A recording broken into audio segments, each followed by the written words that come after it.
Hi friends, అందరూ బాగున్నారా? ఇదండి, అందరూ టౌన్లో ఆవులు పెట్టుకొని ఎట్ట చేస్తూ ఉంది, ఇన్ని సంవత్సరాలుగా ఆవులు పెట్టుకోండి అది అనేసి అంటాం, గడ్డి ఎట్ట చేస్తూ ఉంటుంది అంటారు. ఇదండి, నిన్ననే లోడ్ వచ్చి దిగింది గడ్డి. నేనైతే బయట పోయి కోసుకురాను, చిన్న చిన్న దూరలు ఉంటే వాటికి మాత్రమే కోసుకొస్తాను. మామూలుగా అయితే ఎక్కువ లోడ్ పెట్టి కొనేస్తాను. ఒకసారి కొన్నానంటే సంవత్సరం వరకు ఉంటుంది. ఇదండి, ఈ విధంగా పోసేడు వేసినాను. ఈ మరి మోపులు ఇంతకుముందు అయితే విడివిడిగా వస్తాను ఇది గడ్డి, ఇప్పుడు రోడ్లు వస్తాయి. ఇందులో 75 మోపులు తీసినాను.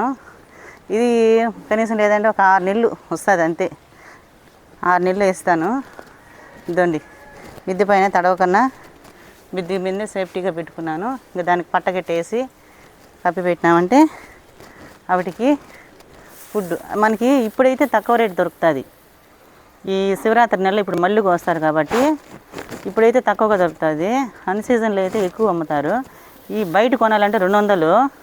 మనకి ఇక్కడ కాళహస్తి నుంచి తెప్పించినాను కాబట్టి మనకి 100 రూపాయలు పడింది మోపు.